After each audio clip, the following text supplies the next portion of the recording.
Welcome to the Bare Marriage Podcast. I'm Sheila Ray Gregoire from ToLoveHonorAndVacuum.com, where we like to talk about healthy, evidence-based biblical advice for your marriage and sex life.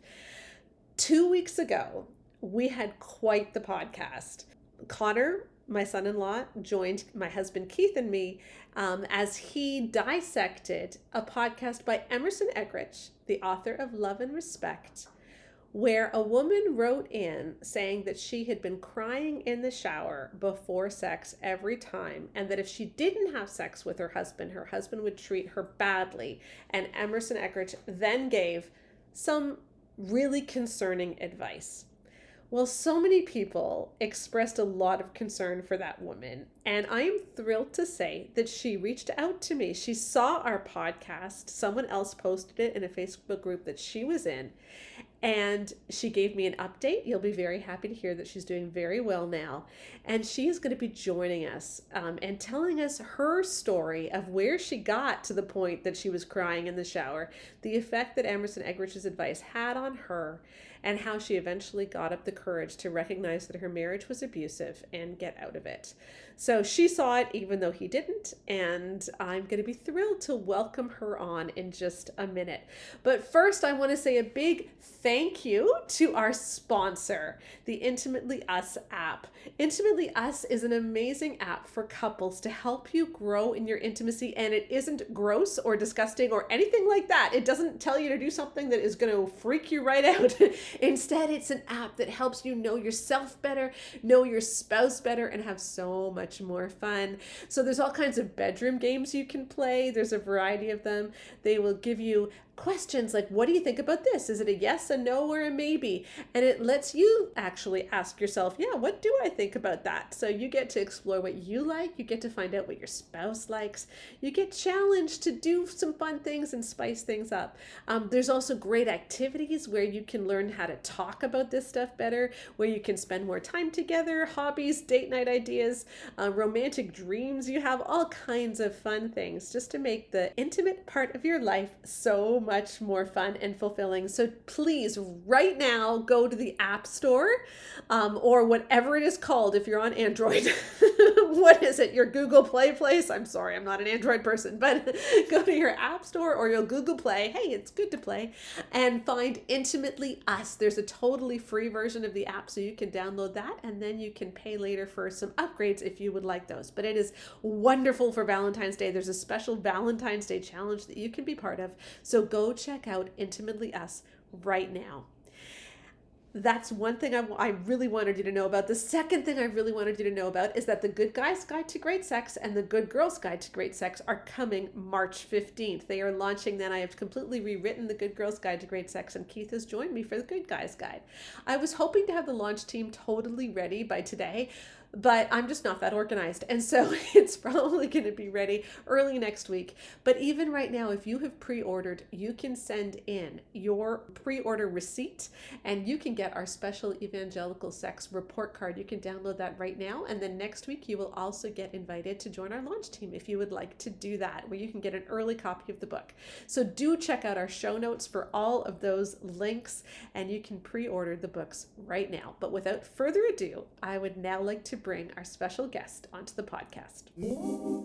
I am thrilled to have on the Bare Marriage Podcast today a very special guest, probably the guest that I'm the most honored to have on of any guest I have ever had, because this woman was actually the woman that we were talking about 2 weeks ago. We were sharing a podcast episode by Emerson Eggerichs where a woman wrote in saying that she was crying in the shower before sex and her marriage was really in turmoil. And Emerson Eggerichs gave some very bad advice. And Connor and Keith and I dissected that advice, showed why it was harmful, and never thought a whole lot else of it. But then this woman actually contacted us.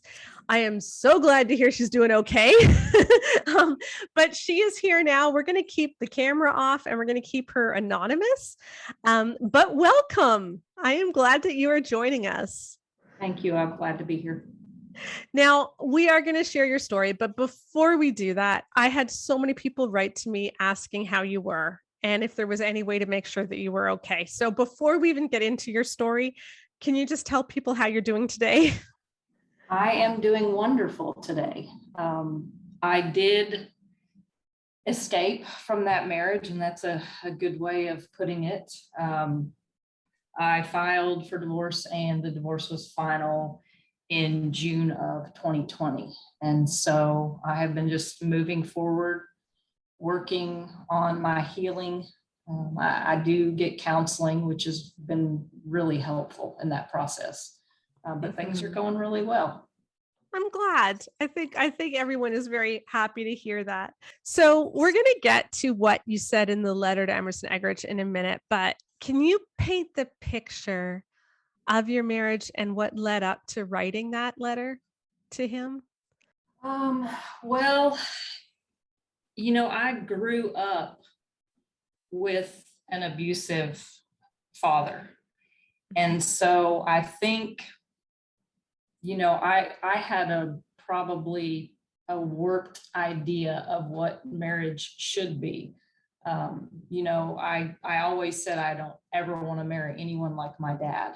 I remember saying that a lot growing up. And, I remember even early on reading books about what good marriages should be like, and what I thought,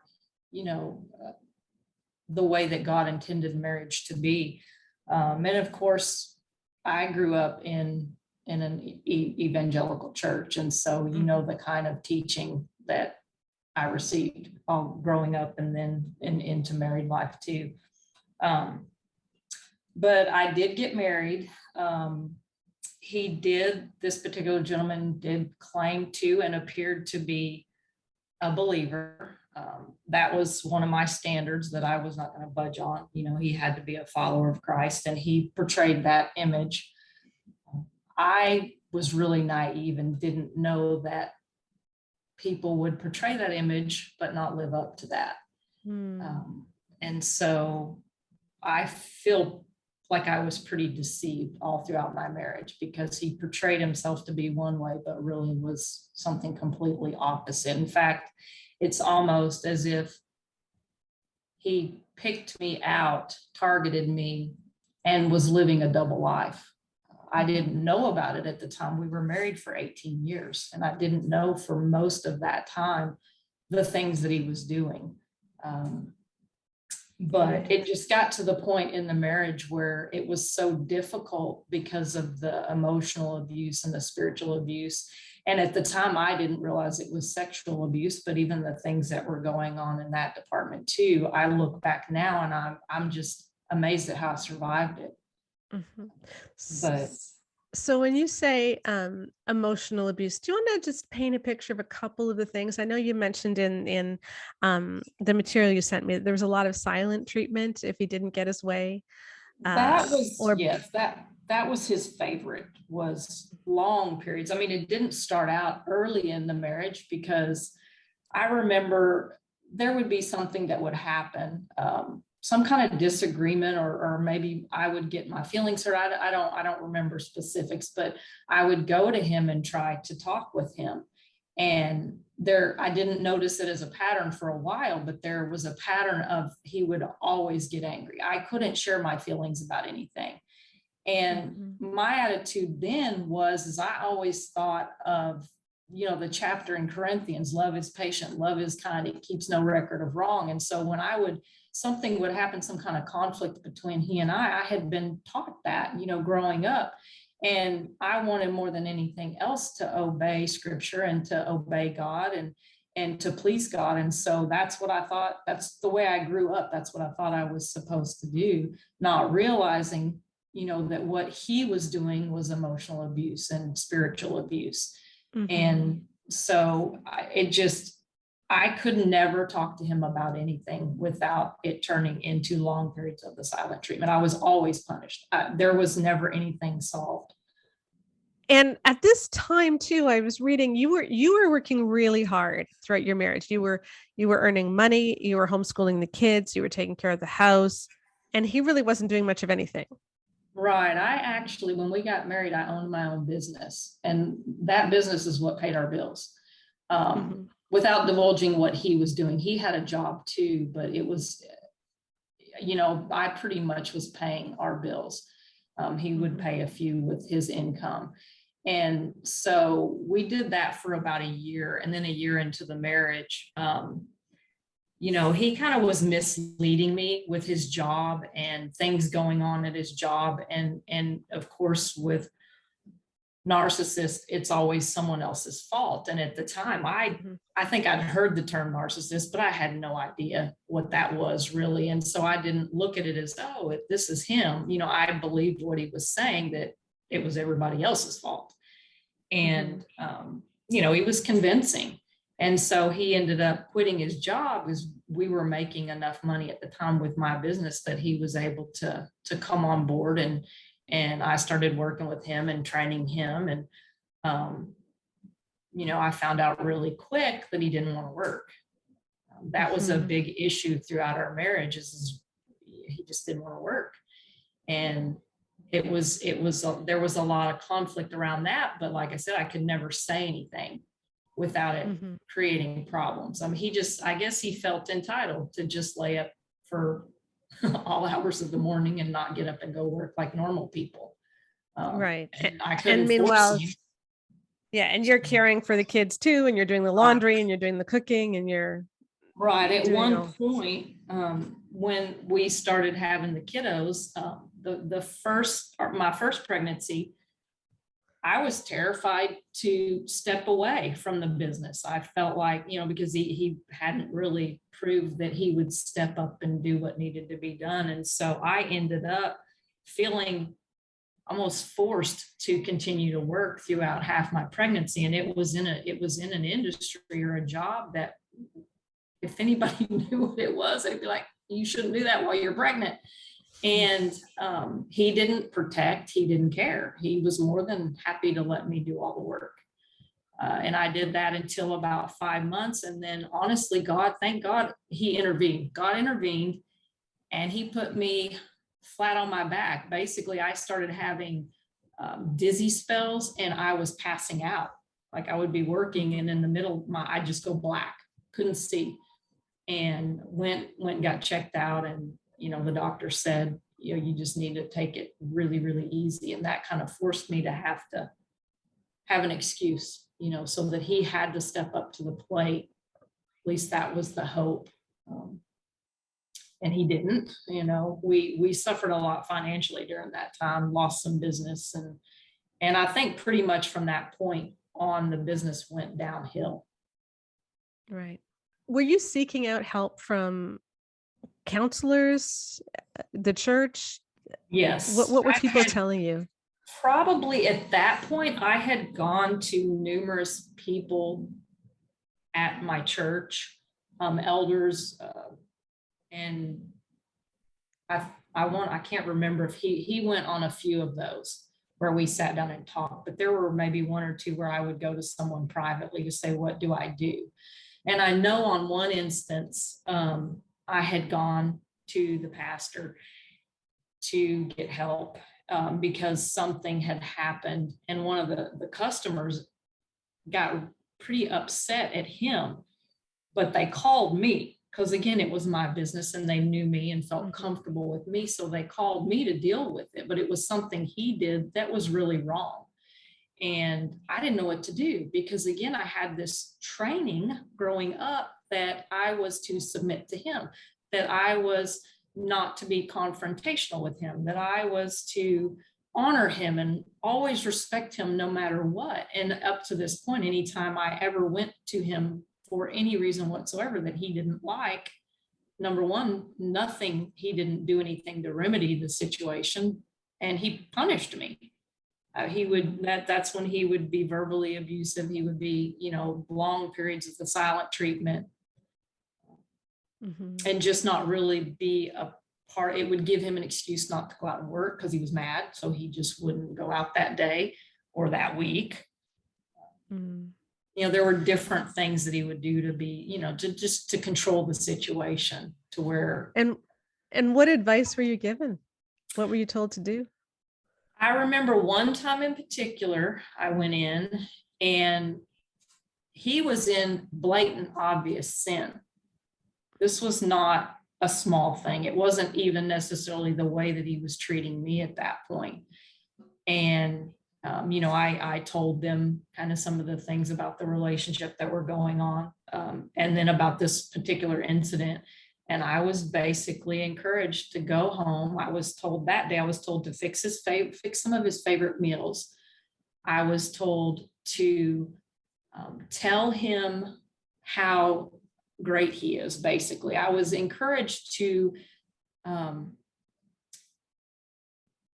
I think, I don't know how to describe it, where you say something good about someone else in hopes that they become that. Like, in other words, I'm going to praise him for being such a great provider, even though he's not being a great provider.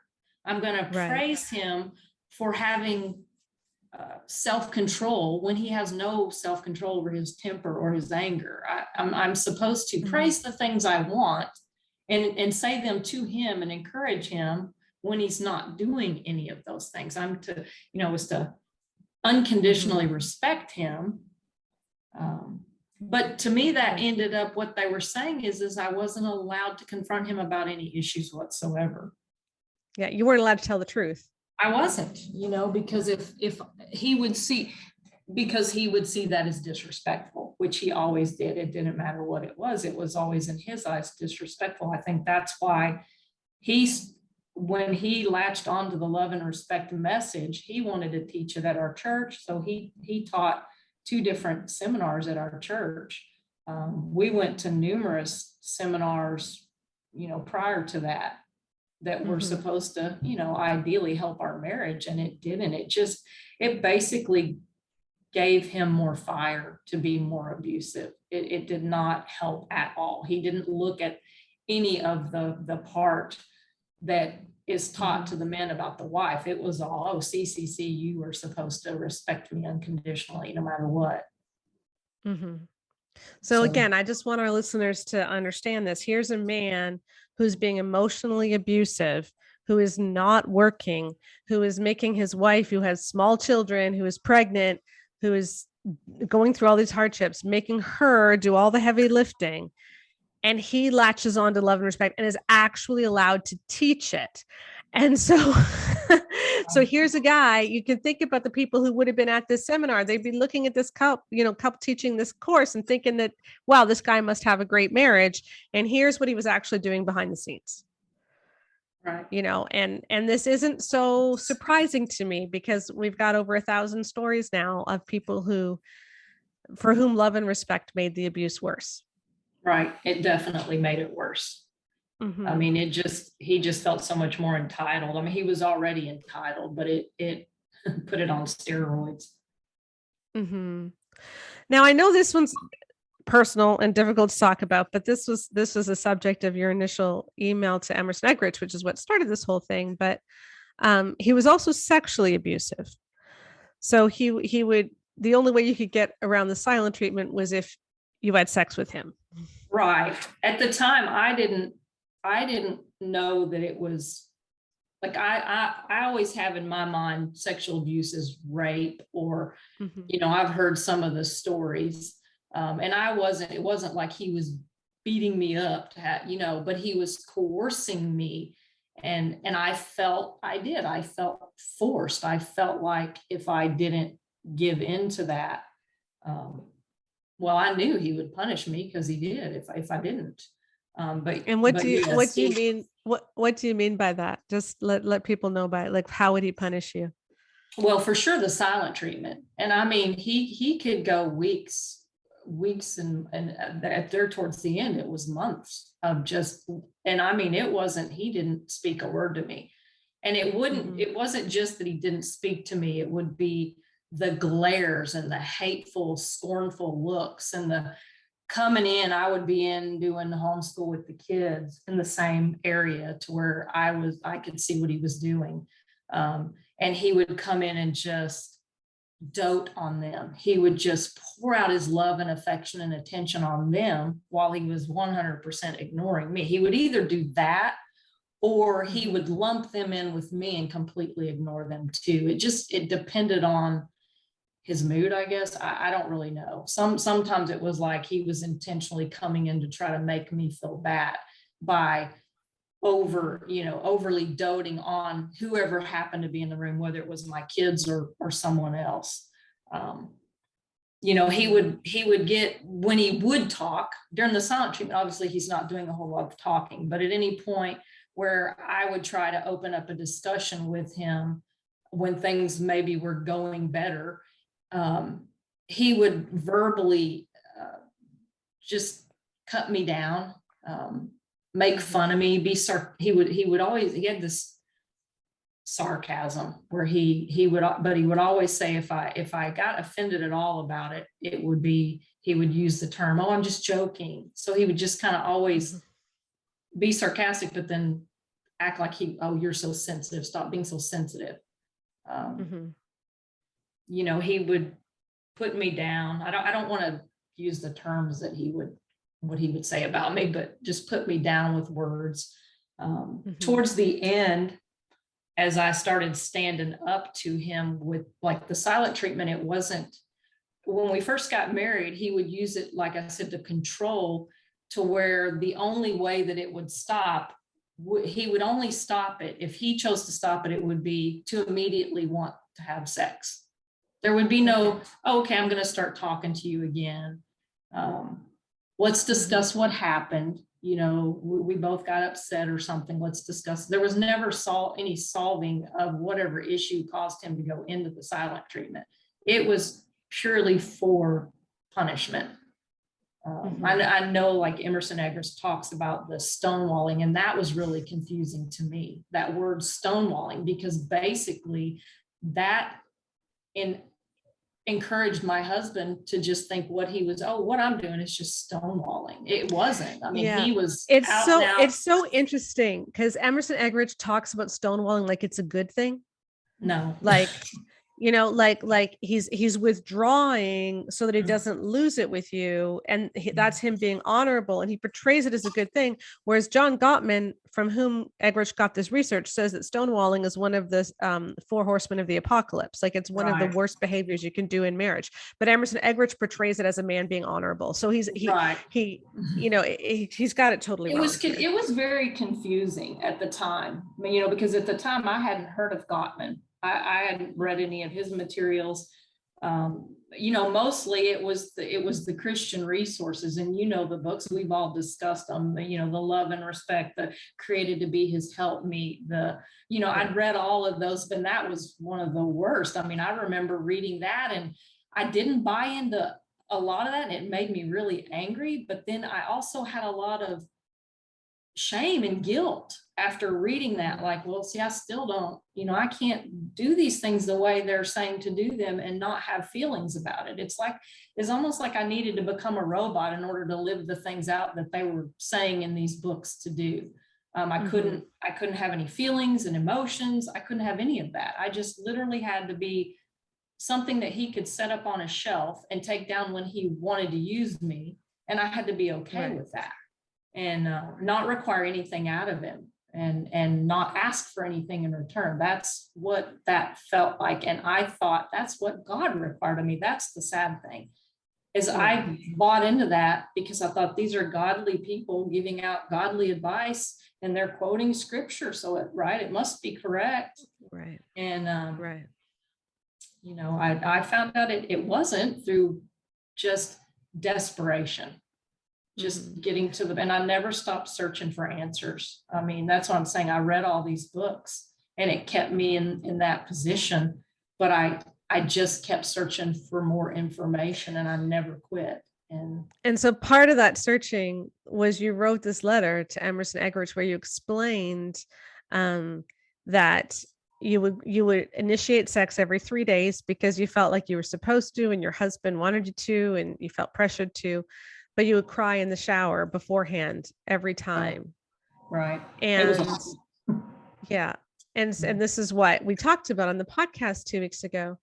And Emerson Eggerichs' response to you, well, let me summarize it briefly, and then we'll get your reaction. But he said that nothing is wasted. You're being an obedient wife. you're not being crucified or tortured. And so this is wonderful. Your husband has a gold mine in you. And every man needs to recognize that he has a gold mine when you have a wife who is being so obedient. Right. And then he got onto this weird thing about how to turn a woman on, which was really strange. But that was basically his response to you. Right. And so, did you hear it? Did you even hear that podcast when he first told your story or used your story? When I sent the email in, it was because I was desperate, and I felt like, if I laid some of my story out, that maybe he would give me some advice on what to do with the situation the way it was, because I was doing everything that he was saying to do. And yet it's still that he kind of brings that out. He says, I don't, why would anybody treat their wives like that? I mean, he did bring that out, but yet he never gave me any advice. He never said, okay, this is emotionally abusive, what he's doing. Or and you did in that letter, you did have some signs that it was actually coercion. Like what you were describing in that letter was sexual coercion, because you said, if you don't give him sex, your husband treats you badly. And that's a form of coercion. And he never mentioned that. He never talked about that aspect of it. Well, my thought is it. Right. Is any woman that is saying she's bawling her eyes out in the shower before having sex with her husband, that should be a big red flag. And nothing, I mean, you heard what he said, basically, that I'm not being crucified or tortured. Well, yes, I was being psychologically tortured. I was. Now, no, I wasn't being crucified. I mean, but to me, to even But that's a pretty low bar. I mean, come on.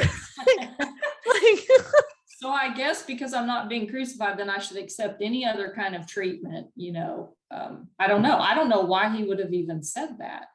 But did it help? Did it give me hope? No, I didn't leave the response that he gave me. I mean, I left with less hope. I left with thinking, this is my lot in life. I'm stuck. Because I also at that time had the mindset that the only biblical grounds for divorce was adultery. And I didn't know yet at that point. I didn't know what he was doing. So I didn't know about the adultery. I didn't know about the pornography. I didn't know he was doing any of that. And so I felt like, okay, everybody's saying I don't have biblical grounds for divorce. So I'm just stuck being, and at the time at that moment, I was not saying I was being abused. And yet, my body was having this reaction beforehand. And in my mind, I knew this can't be right. Me feeling this way, bawling, having so much tension and anxiety and pain. I'm like, sex is supposed to be fun, and it's not. It's I'm supposed to feel more connected to my husband, and I don't. And I wasn't getting any answers at all. I was just basically patted on the head and said, oh, you're a wonderful wife. You're doing a good job. Keep it up. That's what I was told, pretty much. Yep. He didn't pick up on any of the red flags. He didn't say anything to you about the fact that this wasn't acceptable. And I found that I just think that was negligent dereliction of duty. I actually think it was evil, to tell you the truth. I think what he did was evil.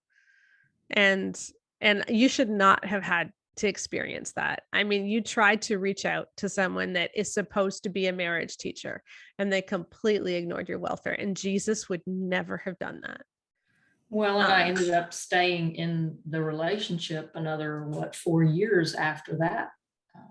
So, I don't know what would have happened had someone said, wow, what you're going through is emotionally abusive, or psychologically abusive or spiritually abusive.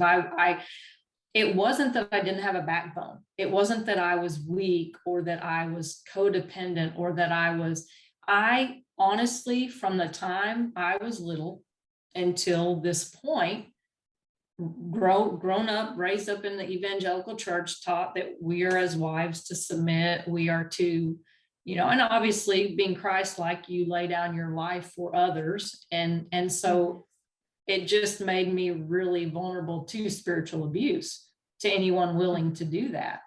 Yeah. You know, had I known beyond a shadow of a doubt that God was not okay with that, and it took a while for me to learn that, I would have stood up a lot sooner. And what probably would have happened is he would have discarded me earlier.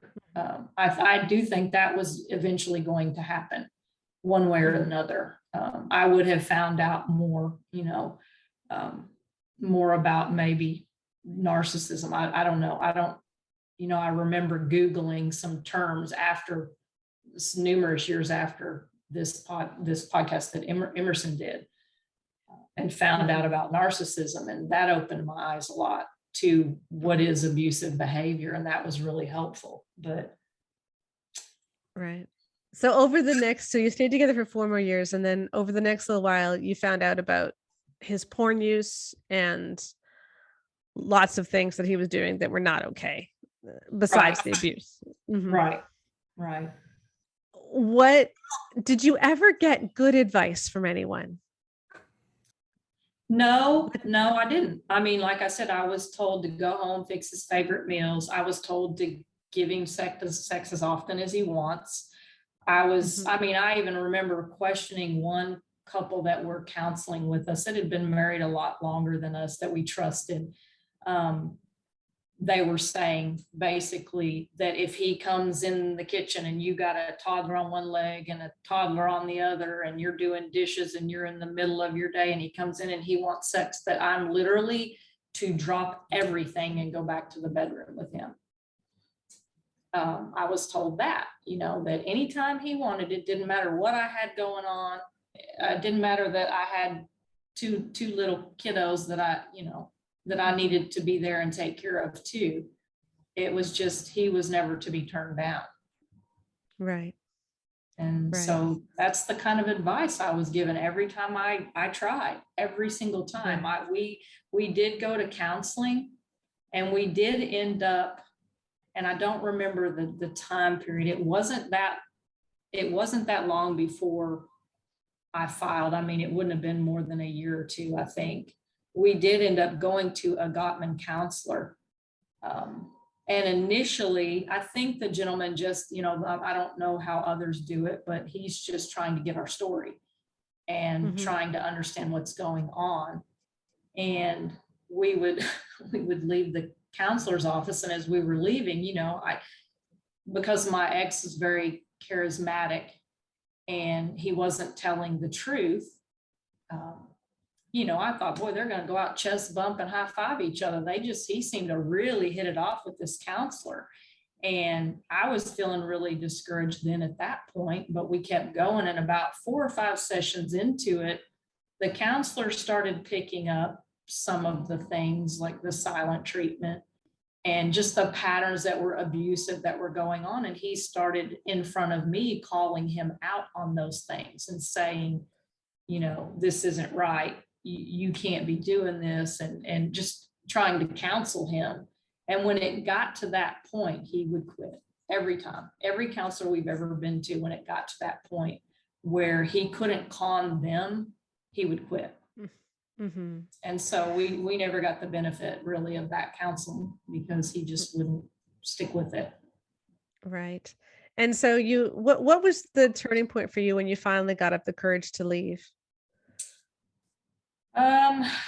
Again, we were on a different counselor because I kept trying to he kept making excuses. It was, we don't have the time. We're having to drive too far. We don't have the money to do that. And so I would narrow it down to, we ended up counseling with someone online, and he's the gentleman that's when I started being introduced to the idea of narcissism and trying to understand what that was all about. And he basically told me, the counselor said, he's very highly narcissistic. And so I started researching that. And in the process of researching that, I didn't know not to listen to some of the videos, the YouTube videos. I was listening to him in the kitchen while I was cooking dinner, and he would walk in and hear me listening to him. And he must have figured out that I was realizing what was going on, and I was realizing who he was. And so from that point on, he started discarding me. He started staying out after. Now I didn't know, because at this point he'd gotten another job finally, which I thought was going to help improve things. It didn't. It just allowed him to be out all hours. And so he would be out till 11 o'clock, 12 o'clock at night, and then come in, and I'd be like, what's going on? Where were you at? And it was, oh, I was with a client, which is a lie. But that went on for a month or so. And I ended up accidentally finding things on the internet where he didn't log out of certain things, let's just put it that way. And I was able to see that he had that's when I found out he was cheating through some messages he was sending back and forth. I was never really a jealous type person, or I didn't snoop. I didn't feel the need to. I was busy. I had 3 kids. I was homeschooling, working it was hard, working another job. I didn't have time to chase him down and babysit him. And so I was never, didn't really ever check up on him or anything. We had computer blocks and things on our computers for the safety, I thought, of all of us. So I didn't know about the pornography until then either. So I found out about the cheating, and I found out about the pornography. And then I found out that it was, eventually I found out within just a few weeks that it was not just with women, it was with men. And at that point, that's when I started going back and looking at his computer history, which he didn't bother to wipe. And so I got an eyeful and an earful of all the things that had been going on for a lot of years that he'd kept hidden. And it just kind of all hit at once. And at that point, for me, once I knew there was adultery and there's unrepentant, there was one point where I asked him. He came in one evening after work, and I knew I already found the truth. And I just wanted to look him in the eye and ask him if he'd ever committed adultery. I wanted to see if he would tell me the truth, or if he would look down, or if there would be any sign or symptom of him being shamed or feeling guilty or any, and there wasn't. He looked me right in the eye and told me no. And that's when I knew. And it had happened often enough at this point. It was an ongoing thing where he was pretty promiscuous with quite a few people. Right. So you got out with your kids and you're healing now? Yes. Doing really well. I went back to college. I had almost finished my degree. So I went back and finished up with a few classes and just spent a lot of, it was difficult. It was difficult. I didn't know what to do, because the career that I had started back when I was 17, I couldn't do that anymore, because again, it's a dangerous career, and I have 3 kids, and I'm thinking, now if I get hurt, what am I going to do? I'm on my own here. I'm a single mom of 3 kids. I have to be a little smarter than that. And 2, age catches up with you, and you can't do the physical things that you could do when you were 20. And so I didn't know what to do. It was like I completely had to start over. I had to find out, what do I want to do? What can I do? And just really praying to God, and he led every step of the way. There are absolute miracles that happened. Once I filed, and once I made that decision and started that process, it was the most difficult thing I've ever done. But at the same time, miracles were happening. Things were being orchestrated and put into place, just to protect me, to protect my kids. Hearing stories of how other moms go through the whole custody issue. My kids stayed protected. I had a lot of evidence and a lot of proof of not just infidelity, but other abusive things that he was doing that, could have, potentially put my kids at risk, and me too. And so, I'm just really grateful that I was protected and my kids were protected. That's wonderful. So if you could go back, or if you could say anything to Emerson Eggerichs What would you say? He needs to stop writing books and oh gosh. I thought about, I don't know how I could do it, but actually giving him the story of how things worked out for me. Just emailing him a letter saying this advice that you gave me, this is how this turned out. My life was at risk with what my ex was doing. I mean, the diseases that, he was very, very promiscuous. And so the things that I could have ended up getting, could have killed me. Because I had no idea he was even cheating. I did not know. At that point, he wasn't, up until he got that last job, that was the last 6 months of our marriage, but all of this was happening prior. And the way he was able to get by with it was because he traveled. And so he would be out of town, and that's when these things would occur. So I would just tell him he needs to get some education on situations where women are being abused and understand that better, because he didn't pick, either he chose not to pick up on it, or he didn't care, or he doesn't understand it. I don't really know. I can't judge where he's at in his heart, but I think the message is very, very dangerous. And I honestly, my personal beliefs is if I was in a healthy marriage, is that healthy, what he's teaching? And I don't believe that it is. I don't believe that, even because I know that's like what a lot of the authors say. Oh, well, these books are written for people that are not in abusive marriages. They're written for people in healthy marriages. But number one, would I read a book like that if I was in a healthy marriage? I wouldn't really need to. Yes. And number two, I don't really believe that the information that he put out is healthy. I don't believe like the whole idea behind unconditional respect. What is that? I mean, no, we don't unconditionally. As a human being, I understand that aspect. You can be respectful to someone that you don't necessarily agree with. But the kind of unconditional respect that he is talking about is basically you become a doormat. Yeah. Yeah. And your needs get erased. You become erased as a person. Right. Yeah. And that should never have happened to you. And I love hearing your story because you're a strong person. You started your own business. You were someone who was strong.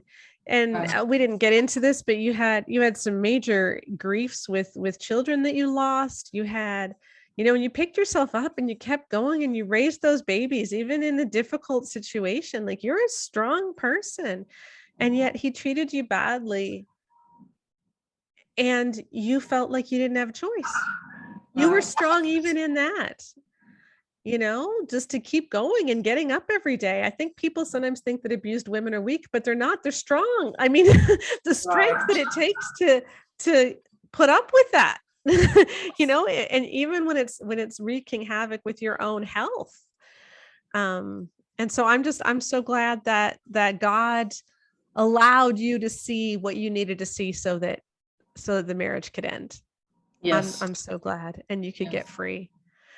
And I'm so glad that you contacted me. We were so worried about you. Yeah, I was really thankful for, I read some of the comments and things, and they were bringing me to tears, because everybody was so kind and sweet. And, I thought, well, maybe I should let them know I'm okay. I'm here. I'm fine. And that was me, but I'm doing okay now. And so I definitely just want to thank everybody for their comments, because that was very encouraging to me. And I appreciate that. And I know that there are people listening to this podcast who are going to relate to you in a very tragic way. And so I think that your story is going to do a lot of good here. And I think it's so amazing. Like, this is such a good example of Romans 8:28. We know that God works all things together for good to those who love God. Doesn't mean all things are good. Some things are terrible, but he can bring good out of even the worst things. And Emerson Eggerichs treated you terribly when you wrote that letter. And yet here God is using your story to help others. And he let you find me even when you hadn't heard of me before. So I think that's amazing. And so thank you so much for joining us, and God bless you in your new life. God bless your children. and I'm excited that you're finding your voice too. So thank you so much for being here. I appreciate you having me. And I just hope that, by doing this, that maybe there will be someone out there that will hear the message and realize they don't have to go through years and years and years of that like I did. And then it'll make a difference for someone else. So. Amen. That's my prayer too. So thank you. Thank you. All right. I've got my husband Keith on with me now. Hey, everybody. That was a powerful story. That's great. Yeah. I just love the fact that she found me. I think that's so nice. And it's just so great to hear that she's okay now. Yeah. It makes me feel a lot better. Okay. I have some new research that I want to share that goes along with her story, actually. And this came from a story that was in Christianity Today this week. It was published from Spanish it was published from Portuguese. Right. I'm sorry. About domestic abuse in Brazil. And I love it because it's a story about a bunch of other women in Brazil who've been doing some research studies. Mm-hmm. So yay for women doing research studies. Yeah. But the study itself is sad.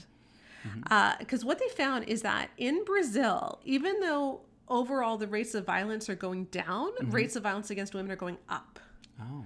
And so this one woman she went into a domestic violence shelter in Sao Paulo, and she interviewed women and did in the intake forms and everything. And what she found was that 40% of them were evangelical.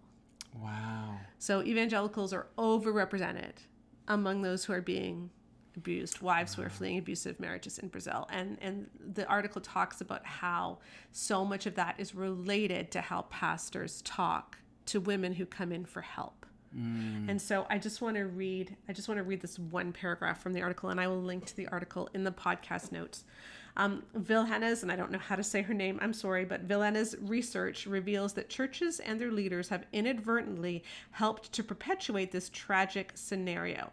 As they turn to their local pastor for advice and support, hoping to escape physical and psychological abuse, many women invariably receive the same sermon. Sister, you must pray more, fast, cry out to God for the conversion of your husband. They quote 1 Peter 3:1-2. Wives, in the same way, submit yourselves to your own husbands, so that if any of them do not believe the word, they may be won over without words by the behavior of their wives when they see the purity and reverence of your lives. Yeah. And so they send these women back into these abusive situations, which is exactly what Emerson Eggerichs did. In the case of this woman. Yes. Yeah. He got a letter of a woman who was clearly being abused, who was clearly being coerced into sex, and he didn't even pick up on the red flags. There's a ton of red flags there, yeah. Yeah, he just said, you're not being tortured or crucified. Yeah. Jesus, nothing you're doing is wasted. Jesus loves your obedience. Mm-hmm. Yeah. And it needs to stop. Yeah, and it stops, like we talked about last time, it talks about caring about women's experience. And if women are being abused in a marriage, that should matter to us, and that should make us change how we talk about things. Absolutely. Okay, so I have a reader question for you. Okay. I don't know how much we're actually going to answer. I just want to make a few comments on this one. Okay. But a woman writes in this. My dad is emotionally abusive. He berates and gaslights my mom and has described her to us, myself, and my siblings as a boat anchor, a burden, lazy and undisciplined. He is convinced that everything that is wrong in their marriage is her fault, and if he bears any responsibility, it's minute compared to her. I've got nowhere to go, and she's got a long way to go. I'm not perfect, but I'm pretty darn close. When they've tried counseling... Wow. Yeah.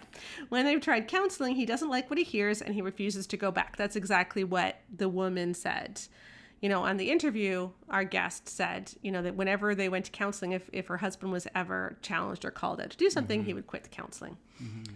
My heart has been so burdened for my mother recently because she doesn't really have a way out that doesn't involve uprooting her entire life, but she's lived under the weight of his judgment so long that it's seeming more and more like it would be the right path. My dad is a deacon at the church where they have attended many decades of their marriage.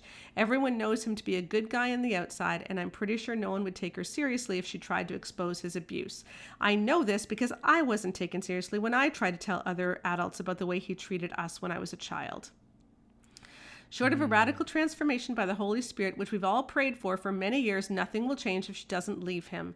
Divorce itself would be a huge effort, as she would likely have to leave her house and her church community for the reasons I just mentioned, and there's not a clear path forward after that. That's rough. That's sad. It's terrible. Yeah.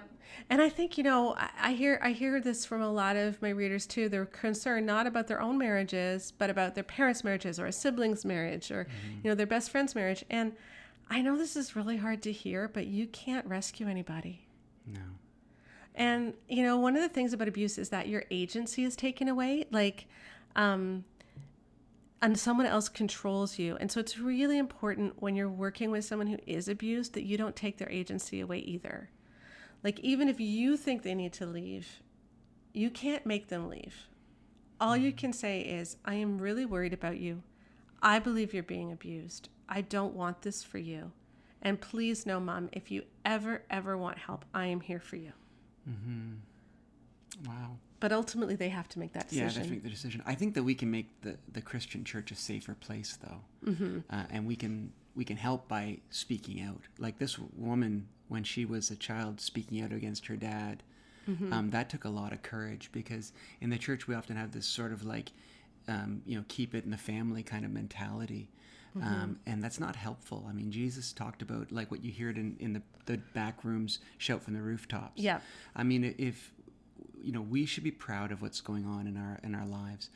Sometimes you get attacked for saying that you think all men are abusive or all men are controlling and that sort of thing. And that's the farthest thing from what you think. I'm certainly not a controlling, abusive man, and most of the men you interact with are not. The problem is that there are some out there, and we need to start saying, when that happens, this is not acceptable and this is not the way it should be. Yeah. And we need to focus on, as Christian men who are leaders in the church, we need to focus on Christian virtue, like kindness, humility, gentleness, self-control, rather than being in charge, being a leader, these kind of things. I mean, being a leader is not a fruit of the Spirit. Being kind is. This man is not kind to his wife. Whether or not you agree with him or disagree that he's abusing her, he's not being kind. Yeah. And we need to start saying, we are men and women capable of living out the fruits of the Spirit in our lives with the help of God. Yeah, and I just want to say too, you do not have an obligation to keep anyone else's secrets. If someone is being abusive, you don't need to pretend like everything's okay. You don't need to pretend in your family. You don't need to pretend to your children that grandma and grandpa are good. In fact, it's better if you don't. It's better if you tell your kids, yeah, grandpa's not nice to grandma. And we all see that. Because otherwise they're going to see it anyway, and they're not going to be able to know how to process that. But it's also... You have to do it in an age-appropriate way. Yes, you do. You do. But you don't need to keep other people's secrets. You don't need to act like everything's okay. And you can call your dad out, unless that would make things dangerous for your mother. Obviously, don't do that if it would make things actually dangerous. But I don't think you need to keep the secret from the church either. If he's a deacon, he should not be a deacon if he's abusing his wife. And, it's okay to tell the church leadership, my father is not... It does not meet the qualifications for a deacon. Again, you need to be careful. Does this put your mother at more risk? And that's always a tricky question. And will they listen to you? They may very well not. This church may be totally toxic, but probably not everyone in the church is toxic. And if you speak up, it could be that someone's wife is going to hear that, or you're going to give other people courage to speak up. So I just think we all need to stop keeping these secrets. And stop pretending everything's okay when it's not. So I wish I had an easy answer that would help you help your mom. Unfortunately, she has to come to that realization herself. But I think putting things in place so that she has a place to go, letting her feel like her life wouldn't completely be over. And that may be a big sacrifice on your part, because you may not want your mom to come live with you, but that might be what has to happen, or a sibling or something. But yeah, just letting her know that she does have some choices, and that you see what's happening and you're not okay with what's happening, and you're not going to pretend it's all right.